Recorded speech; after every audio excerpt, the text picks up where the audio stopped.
I grew up as the only brunette in a family of blondes. My parents, Thomas and Diane, never missed an opportunity to joke that I was the mailman's daughter, or switched at birth. For 30 years I endured these comments with a forced smile. But when I discovered the truth hidden in our attic, I decided their 35th anniversary party would be the perfect place to finally set the record straight. The earliest memory I have of feeling like an outsider in my own family was my 6th birthday party. My mother had organized a backyard celebration with a princess theme, complete with a tiered cake topped with a blonde-haired Barbie. When I asked why the princess didn't have brown hair like me, my father Thomas chuckled and said loud enough for everyone to hear, "Well, honey, the real princesses in this family are blonde." My parents had what most people would consider the perfect American family in our Milwaukee suburb.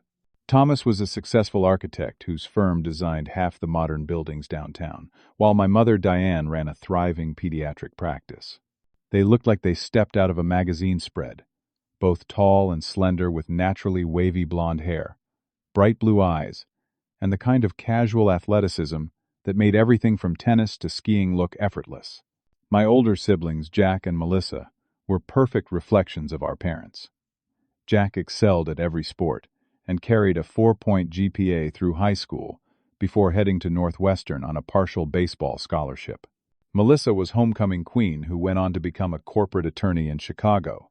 Family photos showed 4 beautiful blondes with identical smiles. And then there was me, Frances, the short brunette with dark eyes who would rather read or draw than play sports. "This one's going to be an artist," my mother would say to her friends at neighborhood barbecues, a statement that somehow always felt like an apology. I was 8 years old when my father introduced me to distant relatives at a family reunion by saying, "And this is our mystery child, Frances." Everyone laughed as though he'd made the cleverest joke. I remember smiling because everyone else was, but something sharp twisted in my chest. In 5th grade, we did a genetics project where we had to chart family traits. I sat in class watching classmates easily tick off boxes: widow's peak from dad, attached earlobes from mom, dimples from both sides. I stared at my chart with growing confusion. Somehow, none of the dominant traits in my family had made their way to me. When I brought the project home, my mother glanced at it and quickly changed the subject. The jokes became a family tradition. "Maybe the stork got confused," my father would say when someone pointed out how different I looked. "We wondered if they gave us the wrong baby," my mother told her friends over coffee when I was 12, not realizing I could hear from the next room. "But we decided to keep her anyway." More laughter. More confusion, churning inside me. I tried everything to belong. I joined the swim team because Melissa had been a champion swimmer, but I never qualified for state competitions like she did. I studied for hours longer than Jack ever needed to, but my grades, while good, were never exceptional. I even tried dyeing my hair blonde in high school, but everyone just laughed and said it made me look even more out of place.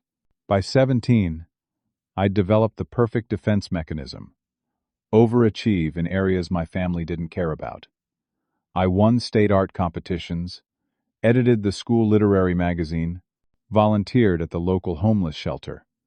All things that earned me polite nods, but never the enthusiastic pride my parents showed when Jack pitched a no-hitter or Melissa made law review.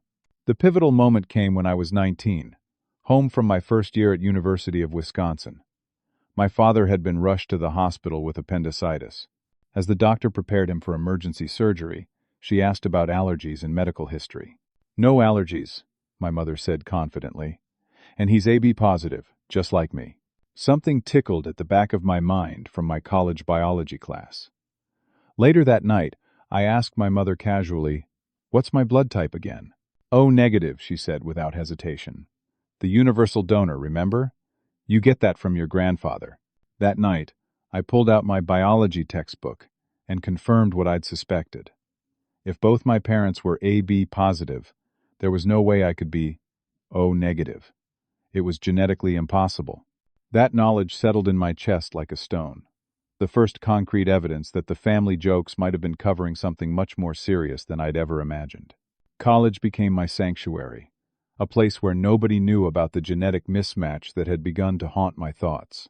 I chose to major in psychology at the University of Wisconsin, much to my parents' disappointment. Pre-med would give you so many more options, Francis, my mother argued. The Wilsons have been doctors for generations, but I couldn't bring myself to follow her path anymore. Something fundamental had shifted. Dreams began to plague me. Vivid images of being handed to the wrong parents in a hospital, or sometimes of being deliberately taken. I'd wake up sweating, the question, "Who am I?" echoing in my mind before consciousness fully returned. I met Tyler during my junior year in an abnormal psychology class. He was studying to become a therapist, with kind eyes and a quiet confidence I found immediately comforting. When things got serious enough for me to show him family photos, his reaction was illuminating. "Wow, you really don't look anything like them, do you?" he observed, studying a Christmas portrait where I stood like a dark comma among exclamation points. "They always joke I'm not really theirs," I said, trying to sound lighthearted. Tyler didn't laugh. "That's a strange thing to joke about with your kid." In my advanced genetics class that semester, we covered inheritance patterns in detail. Our professor explained the impossibilities of certain genetic combinations, and I found myself calculating and recalculating the odds of my situation, always coming up with 0. The blood type incompatibility wasn't just unlikely, it was impossible without extraordinary circumstances like chimerism, which I knew was exceedingly rare. During Thanksgiving break, the familiar jokes resurfaced. Francis must have gotten the recessive everything gene, my father announced at dinner when my aunt commented on how different I looked from everyone else. The laughter felt sinister now, hiding something I couldn't quite grasp. The panic attacks started that winter. They would come without warning. My heart racing, breath shortening, the world narrowing to a pinpoint. After the third one sent me to the campus health center, I finally agreed to see someone. Dr. Winters was a therapist who specialized in identity issues. In her quiet office with its view of Lake Mendota, I finally voiced the question that had been building for years. "I don't think I'm my parents' biological child," I told her during our third session. She didn't dismiss me or rush to reassure. Instead, she asked, "What would it mean to you if that were true?" The question unlocked something. It would mean they've been lying to me my entire life. It would mean I don't know who I really am. With Dr. Winter's encouragement, I found the courage to ask my mother about my birth during spring break. I tried to be casual, saying I needed the information for a medical history project. "Oh, it was pretty standard," she said, suddenly very interested in folding laundry. "Water broke, went to St. Mary's. 12 hours later, there you were. Do you have my birth records? For the project?" "Somewhere in the attic, probably," she said vaguely. "But those old records wouldn't have anything useful for your project. Better to use Jack's or Melissa's birth. They were much more textbook cases." Her deflection only deepened my suspicions. Back at school, I began researching St. Mary's Hospital, where I'd supposedly been born. An article in the university archives caught my attention. A small piece from 29 years ago about record-keeping irregularities at St. Mary's that had triggered an administrative review. The article was frustratingly vague, mentioning only that some birth and death records from that period were being re-examined. The real bombshell dropped the summer after graduation. My parents were downsizing, moving from our family home to a condo, now that all of us were gone. I volunteered to help sort through the attic, with ulterior motives. 3 days into the sorting process, I found a small fireproof box containing important family documents. Inside were birth certificates for Jack and Melissa, my parents' marriage license, and eventually mine. But something was wrong. The date on my certificate was October 12th, 3 months after the July 15th birthday we'd always celebrated. "Mom," I called downstairs, my voice unnaturally steady, "why is my birth certificate dated October, but we celebrate my birthday in July?" The silence that followed lasted too long. Then I heard her footsteps on the stairs, deliberately slow. "Oh, that old thing," she said, taking the certificate from my hands. "There was a clerical error when you were born. We had to get it reissued. Your actual birth date is July 15th, like we've always celebrated. This must be the corrected version that came later." The explanation seemed reasonable, but something in her eyes, a flicker of panic quickly controlled, planted a seed that would grow into an obsession. That night, I slipped the birth certificate into my bag to examine more closely later. It was the first piece of tangible evidence that something in my origin story didn't add up. By 28, I'd established myself as a school counselor in Madison, finding purpose in helping children navigate their own identity questions. On the surface, my life appeared stable. I had a job I loved, a circle of close friends, and Tyler and I had recently moved in together. But beneath this veneer of normalcy, my investigation into my origins had become a carefully hidden obsession. After years of circling the question, I finally ordered a DNA ancestry test, swabbing my cheek in the bathroom of the apartment Tyler and I shared. I told him it was curiosity about my heritage, nothing more. The weeks waiting for results were some of the longest of my life. When the email finally arrived, I waited until Tyler left for his evening shift at the crisis center before opening it. The results confirmed what I'd suspected but wasn't prepared to face. I had no genetic connections to anyone named Wilson. In fact, the closest DNA matches were people I'd never heard of. Marshalls, Conrads, and Pratts. The room seemed to tilt as 30 years of identity crumbled. I wasn't a Wilson. The jokes hadn't been jokes at all. They'd been slips of truth disguised as humor, repeated so often they became a family tradition rather than a confession. "Are you okay with this?" Tyler asked when I finally told him, his face grave in the lamplight of our living room. "Finding out might change everything.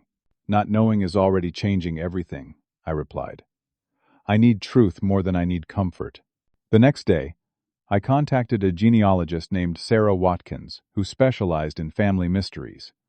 Her office was cluttered with books and files, family trees pinned to corkboards.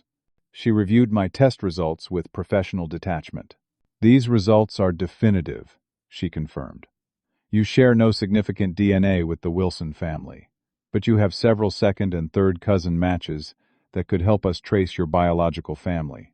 With Sarah's guidance, I began the painstaking process of building a family tree based on my DNA matches. Meanwhile, I filed requests for my complete medical records from St. Mary's Hospital. The legal process was slow and frustrating, requiring multiple forms and identification proofs. When the records finally arrived, 6 weeks later, they raised more questions than answers. The birth record noted that I was delivered by Dr. Gerald Hoffman, who had retired 15 years ago. The attending nurse was listed as Patricia Wheeler. But most disturbingly, there were gaps in the documentation, missing progress notes, and inconsistencies in timestamps that the records department couldn't explain. This happens sometimes with older records, the hospital administrator told me over the phone, her voice professionally neutral, especially before everything was digitized. But I couldn't accept that explanation anymore. I hired James Donovan, a private investigator who specialized in family searches and adoption cases. He was a former police detective, with a reputation for discretion and thoroughness. "This won't be quick or easy," he warned, during our first meeting in a downtown coffee shop. "And you might not like what we find. Are you prepared for that?" "I've been preparing my whole life," I told him. While Donovan began his investigation, I maintained the appearance of normalcy. I attended my brother's son's baptism in Chicago, standing in family photos with a smile that felt like a mask. I called my parents weekly, asking about their retirement activities, while silently wondering if they were my parents at all. The cognitive dissonance was exhausting. "You could just ask them directly," Tyler suggested one night, as I pored over hospital records for the 1,000th time. "And if they've been lying for 30 years, why would they tell the truth now?" I countered. "I need evidence they can't deny." That evidence came 3 months into Donovan's investigation. He called on a Tuesday evening, his voice taut with the excitement of a breakthrough. "I found something," he said. "Another family, the Marshalls. They had a baby girl who allegedly died the same week you were born at the same hospital." "Allegedly died?" I repeated. "According to hospital records, the baby died shortly after birth due to respiratory complications. But here's where it gets interesting. The Marshalls never saw the body. They were told the baby had already been sent to the morgue, and by the time they asked to see her, they were informed cremation had already taken place." That's not standard procedure, I said. My counselor's knowledge of grief protocols kicking in. Exactly. And there's no record of cremation with any service in the area from that week. The marshals filed complaints, but the hospital claimed all protocols were followed. They even had a death certificate. Did they sue? They tried. The case was settled quietly with a confidentiality agreement. But get this, the doctor who signed the death certificate? Dr. Gerald Hoffman. The same one who supposedly delivered you. The connection was too significant to be coincidence. For the first time, I allowed myself to consider a possibility too disturbing to name, that I might be the marshal's supposedly dead daughter. The marshal's story transformed my search from an abstract question about my identity into something far more troubling. I wasn't just seeking my origins anymore. I was potentially uncovering a crime. The weight of this possibility made me physically ill for days, and Tyler grew increasingly concerned. "Maybe you should take a break," he suggested one morning as I hunched over the bathroom sink, retching from anxiety. "This is consuming you." "I can't stop now," I insisted. "Not when I'm getting close to answers." My next step was finding Gladys Parker, a retired nurse who had worked in the maternity ward at St. Mary's during the period in question. Donovan located her living in a retirement community in Kenosha. I drove there on a Saturday, rehearsing questions during the 90-minute trip. Gladys was initially reluctant to speak about her time at St. Mary's, but something in my story resonated with her. We sat in the community garden, her arthritis-gnarled hands nervously plucking at her sweater. "There were rumors," she finally admitted, voice barely above a whisper, "about Dr. Hoffman. Nothing anyone could prove, but the staff talked." "What kind of rumors?" She glanced around, though we were alone. "That he helped certain couples get babies. Couples who'd had multiple miscarriages or couldn't qualify for adoption because of age or other issues. He had connections with private adoption agencies, but some nurses suspected not all the babies came through proper channels." "Was there ever an investigation?" I pressed. "There was, after a couple from Racine made accusations, but it disappeared quickly. Hoffman had friends in hospital administration, and records from that period became mysteriously disorganized." She paused, studying my face. "You have Marshall eyes. I remember Patricia Marshall. She was so excited about her baby girl." The confirmation sent a shock through me. Did you know Diane Wilson?" Gladys nodded slowly. "She worked part-time in hospital administration before going to medical school. She and Dr. Hoffman were friendly. I remember thinking it was strange when she started bringing her new baby to hospital functions just a few months after Patricia Marshall lost hers. The timing always struck me as odd. I spent the next week in libraries and online archives, searching newspaper accounts from that period. A small article in the Milwaukee Journal mentioned an investigation into alleged improprieties in birth records at St. Mary's, but the story vanished after one brief mention, never to appear again. The next piece of the puzzle came from my parents' storage unit, which still held boxes they hadn't taken to their new condo. Using the spare key they'd given me years ago, I searched through the remaining family archives.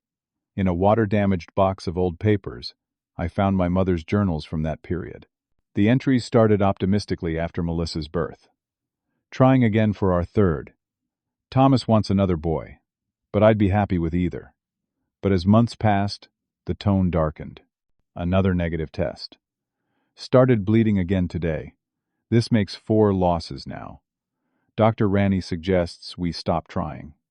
Says my body has been through enough. He doesn't understand our family needs to be complete." 6 months before my alleged birth date came a cryptic entry. "Met with Gerald today. He understands our situation and says he might have a solution. Different channels, but the same blessed result. Praying this works." Then a gap of several weeks, followed by miracle news. "A baby girl is coming to complete our family. Must prepare the nursery immediately. Can't tell anyone yet. Gerald says, discretion is crucial until everything is finalized." On the day that would later become my birthday. She's ours now. Our perfect little angel. Thomas is overjoyed and doesn't need to know the details. What matters is our family is finally complete. No one will ever question that she is a Wilson. No mention of pregnancy. No mention of labor. No mention of birth. In the same box, I found photos from around that time. Plenty showed my mother with Jack and Melissa, but none showed her visibly pregnant before my arrival. Instead, there was a sudden appearance of a dark-haired baby in family photos from October, matching the date on my birth certificate, not the July date we'd always celebrated. The final confirmation came from hospital records I hadn't initially noticed. 3 weeks before my official birth date, my mother had been admitted to St. Mary's, not for childbirth, but for what was documented as acute depressive episode with anxiety. She was discharged after 5 days, right around the time the Marshall's baby allegedly died. The pieces aligned into a horrifying picture. My mother, desperate for a third child after multiple miscarriages, had leveraged her connection with Dr. Hoffman. When the Marshall's baby was born, a baby who looked nothing like the Wilson family, an opportunity presented itself. The baby was declared dead, records were falsified, and I became Francis Wilson. The truth I'd been seeking now felt like a curse. I sat alone in my car outside the storage facility, sick with the knowledge that my entire existence was built on someone else's tragedy. Finding the Marshalls required more courage than anything I'd ever done. They still lived in Wisconsin, in a modest home just 40 miles from where I'd grown up. According to Donovan's research, Patricia and Robert Marshall had never had another child after their devastating loss. I spent days drafting and redrafting a letter to them, struggling to find words that could possibly prepare them for what I needed to say. In the end, I kept it simple and vague. I believe I may have information about your daughter born at St. Mary's Hospital 30 years ago. If you're willing to meet, I would be grateful for the opportunity to speak with you in person. I included my phone number, but not my name. A week passed with no response, and I began to think they'd dismissed my letter as a cruel prank. Then on a Tuesday evening, my phone rang with an unfamiliar number. "This is Robert Marshall," said a deep voice, strained with cautious hope. "We got your letter about our daughter Amanda." Amanda. For the first time, I heard what should have been my name. The meeting was arranged for the following Saturday at their home. Tyler offered to drive me, concerned about my emotional state, but this was a journey I needed to make alone. The Marshall's house was a well-kept ranch style with a garden of native Wisconsin plants and a small American flag by the door. Patricia Marshall opened the door before I could knock.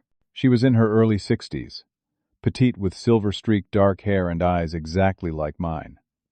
Her hand flew to her mouth when she saw my face. "Robert," she called, her voice breaking. "Robert, you need to come here." Robert Marshall appeared behind his wife, tall and broad-shouldered with the weathered face of someone who worked outdoors. He stared at me with naked shock. "You look just like Patricia's mother," he said hoarsely. We moved to their living room in a daze, none of us quite able to speak. Family photos covered the walls, the two of them through decades together, with siblings, parents, nieces, and nephews, but no children of their own. "We never stopped looking," Patricia said finally, clasping her hands tightly in her lap. "Even when everyone told us to accept that Amanda was gone, we kept searching. Every few years, we'd hire another investigator, follow another lead." Robert reached for a photo album on the shelf behind him. "We kept everything," he said, opening to the first page. "We wanted her to know she was always loved, always remembered, if we ever found her." The album contained ultrasound images, a lock of dark hair, tiny footprints on a hospital card, and a single photo of a newborn wrapped in a pink blanket. "The only picture we have," Patricia explained. "The nurse took it right after she was born, before they took her away for what they said were routine tests. We never saw her again." I slid my own DNA test results across the coffee table. "I think I'm Amanda," I said simply. "I've spent the last year investigating my origins. Everything points to this conclusion, but a DNA test would confirm it." They agreed immediately. Patricia produced a home DNA test kit she'd ordered years ago, hoping for just this scenario. "We kept it current, just in case," she explained, as she unwrapped the cheek swab. While waiting for those results, I shared my story. Growing up as Francis Wilson, always feeling different, the discoveries that led me to them. I deliberately omitted details about my mother's journal entries and the evidence suggesting deliberate deception. There would be time for those painful truths later. In turn, they told me about the daughter they'd grieved. Amanda Lynn Marshall had been their miracle after years of fertility struggles. Patricia had been 41 when she finally became pregnant. The pregnancy had been textbook perfect until delivery, when chaos erupted. There were complications, Robert explained. Patricia's blood pressure dropped dangerously. They rushed her to surgery and took the baby. Hours later, Dr. Hoffman told me Amanda had respiratory failure and couldn't be resuscitated. But you never saw her body, I said softly. They wouldn't let us, Patricia confirmed, tears streaming down her face. Said it would be too traumatic, that they'd already prepared her for the mortuary. By the time we insisted, they claimed cremation had already occurred. We didn't even get to say goodbye. They had fought for answers, hiring lawyers, and filing complaints with medical boards. The hospital eventually settled with them, the agreement including a confidentiality clause that prevented them from discussing their suspicions publicly. They took the money only to fund their ongoing private search. No one believed us, Robert said, his voice heavy with 3 decades of frustration. They thought we were just unable to accept a tragic reality. 2 weeks later, the DNA results confirmed what we already knew in our hearts. I was Amanda Lynn Marshall, the daughter they had mourned for 30 years. The revelation brought new complexity to my investigation. If I was Amanda Marshall, then what did that make Thomas Wilson? Had he been complicit in my abduction, or was he another victim of deception?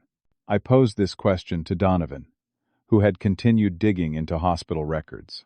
Based on everything we found, he said, Thomas Wilson appears to have had no direct contact with Dr. Hoffman. All meetings mentioned in your mother's journals were between her and Hoffman alone. The timeline suggests Thomas was told his wife had given birth while he was away on a business trip, and he never questioned it.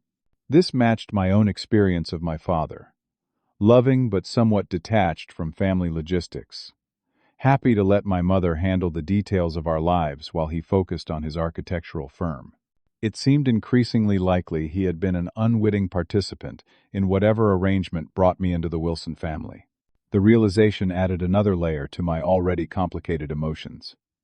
I now had to consider not only my own sense of betrayal, but potentially his as well. My parents' 35th anniversary approached as I grappled with these revelations. They had planned a lavish celebration at the Lakeside Country Club, with over 100 guests invited to honor their supposedly perfect union. My siblings had been coordinating with me for months on speeches, photo montages, and a surprise weekend getaway gift. The irony wasn't lost on me, helping celebrate a marriage, partially built on an unthinkable deception.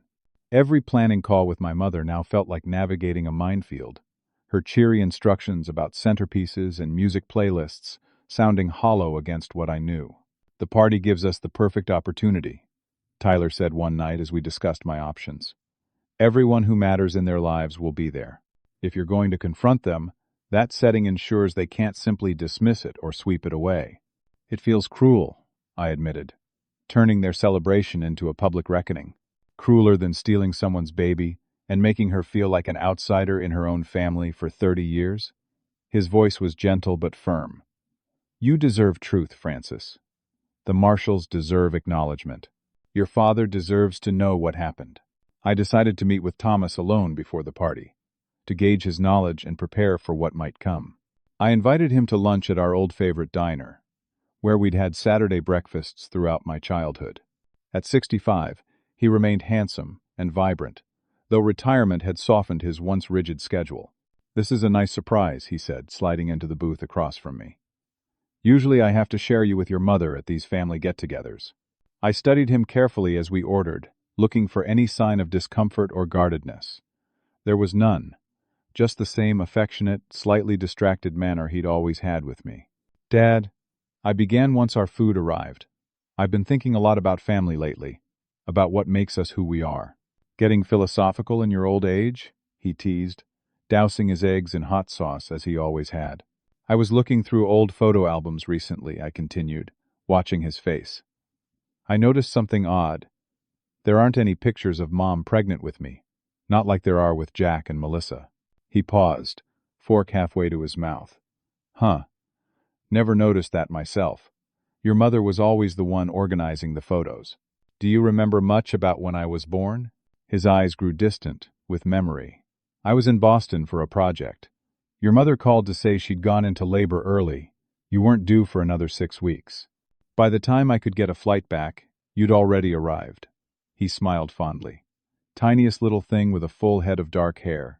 Nothing like your brother and sister had been. Did that ever seem strange to you? How different I looked. He shrugged. Kids are genetic grab bags, that's what your mother always said. Besides, my grandmother had dark hair. We figured it was a throwback. His answers confirmed what Donovan had suggested. Thomas had accepted the story he'd been told without question, his trust in my mother never giving him reason to doubt. Why all these questions about ancient history? He asked, studying me now with greater attention. Everything okay, Franny? The childhood nickname nearly broke my resolve. Just curious, I managed. Milestone anniversaries make you think about the whole journey, I guess. As the anniversary party approached, I meticulously planned my approach. I consulted Dr. Winters about the psychological impact my revelation might have on everyone involved. This will be traumatic for all parties, she warned.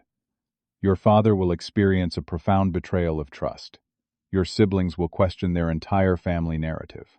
And your mother will face consequences she's avoided for 30 years. Are you prepared to manage that fallout?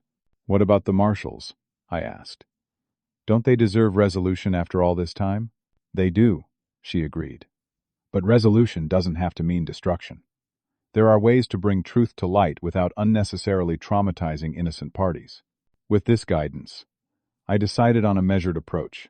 I would make a toast midway through the celebration that would reveal the truth to my father and siblings first, giving them a moment to process before introducing the Marshalls, who agreed to wait in an adjoining room until called. The night before the party, I drafted my speech carefully, revising it dozens of times to strike the right balance between truth and compassion. I wanted justice, not vengeance, recognition, not retribution. The morning of the party, I arrived early at the country club to oversee final preparations. Everything was perfect.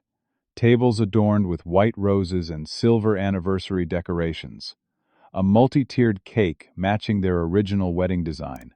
Champagne flutes engraved with their initials. And the date, as I arranged the last of the place cards, a staff member approached with an envelope. Mrs. Wilson asked me to give you this when you arrived, she explained.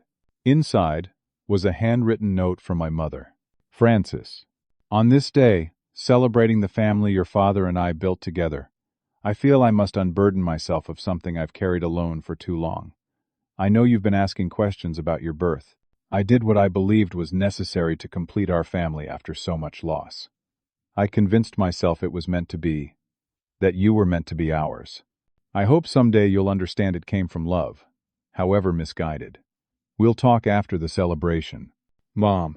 The note confirmed what I already knew, but seeing her oblique confession in writing still left me breathless. She knew I'd discovered something, but clearly had no idea how much. The timing of her note seemed calculated, offering enough acknowledgement to satisfy me while deferring any real conversation until after her perfect party. Guests began arriving at 6, filling the venue with cheerful conversation and congratulations. My mother looked radiant in a silver evening gown, accepting compliments with practiced grace. My father beamed beside her, genuinely proud of their life together. After dinner, as the program of toasts began, my heart pounded so loudly I was certain everyone could hear it. Jack spoke first, sharing funny anecdotes about our parents' romance. Melissa followed with a touching tribute to their parenting. Then, before I could rise for my planned speech, my mother unexpectedly took the microphone. Before Frances shares her thoughts, she said, her voice steady but eyes darting nervously to where I sat, I wanted to share that Thomas and I have a special family secret we've kept for this occasion. The room hushed in anticipation. For a horrible moment, I thought she might attempt to co-opt my revelation, to spin it somehow into something benign and acceptable. Instead, she faltered, glancing at me again before continuing with a strained smile. We've been planning a family trip to Italy, where we'll retrace our honeymoon journey with all our children and grandchildren. Relief and renewed resolve washed through me. She had chickened out, opting for a convenient distraction rather than truth. As applause rippled through the room, I knew my planned confrontation was not only justified but necessary. As the applause for my mother's announcement faded, I rose and moved to the center of the room. My hands trembled slightly as I took the microphone, but my voice remained steady when I began. For 35 years, we've celebrated the love story of Thomas and Diane Wilson. It's a story of building a beautiful life and family together against the backdrop of successful careers and community respect. I paused, making eye contact with my father, whose expression showed nothing but pride. But tonight, I want to talk about another kind of love, the desperate love that drives us to extremes, the protective love that sometimes leads us to shield others from painful truths, and the healing love that can only begin when those truths are finally spoken aloud. My mother's smile had frozen, her eyes suddenly alert with alarm. "Dad," I continued, turning to face him directly, "you've spent a lifetime building things, structures with integrity, designed to withstand pressure and time. You've always valued honesty, and taught us to do the same." Confusion flickered across his features as I shifted to address the room again. Many of you have heard the family jokes about how different I look from the rest of the Wilsons. The mailman's daughter, the changeling, the mystery child. My voice caught slightly on the last phrase. Those jokes were never funny to me because, deep down, I always sensed something wasn't right. My mother rose halfway from her seat, then sank back down as if her legs wouldn't support her. Last year, I began investigating my origins. What I discovered explains why I never inherited the Wilson blonde hair or athletic ability, why my blood type is genetically impossible for two AB-positive parents, why there are no photos of my mother pregnant with me, and why my birth certificate is dated 3 months after the birthday we've always celebrated. A murmur rippled through the guests.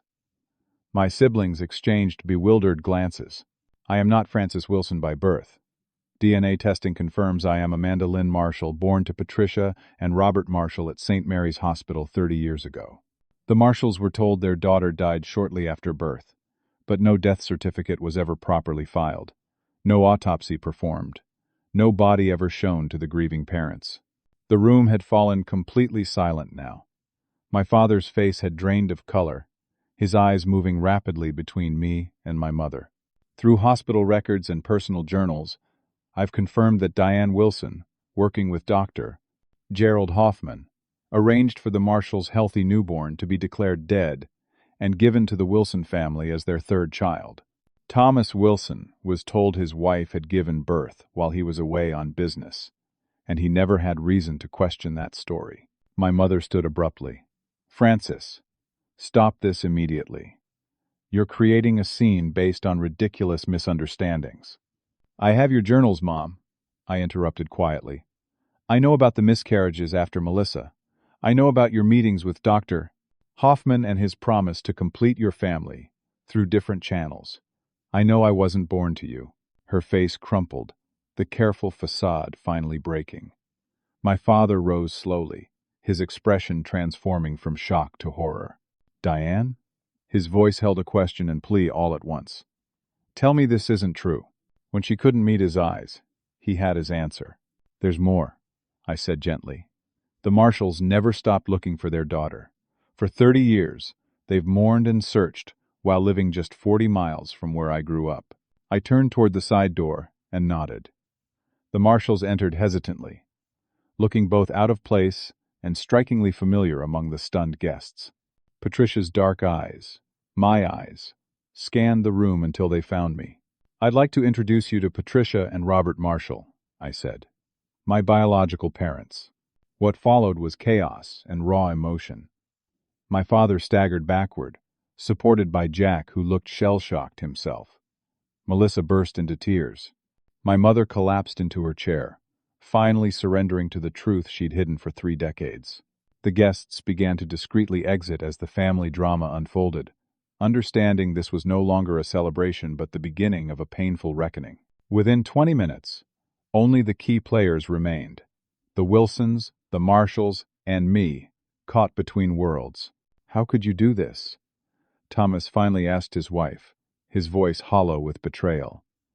"How could you take someone else's child "I did it for us," she whispered. "For our family. We were supposed to have 3 children. Thomas. After the 4th miscarriage, when the doctors said no more, I couldn't accept it." "Doctor," Hoffman said he knew of a baby who needed a home. "My baby didn't need a home," Patricia interjected, her voice sharp with 30 years of grief. "She had a home, and parents who wanted her desperately. He told me the mother was young, unwed, that she wanted her baby to have a better life," my mother insisted, the lie she'd lived with unraveling in real time. "That's not true," I said firmly.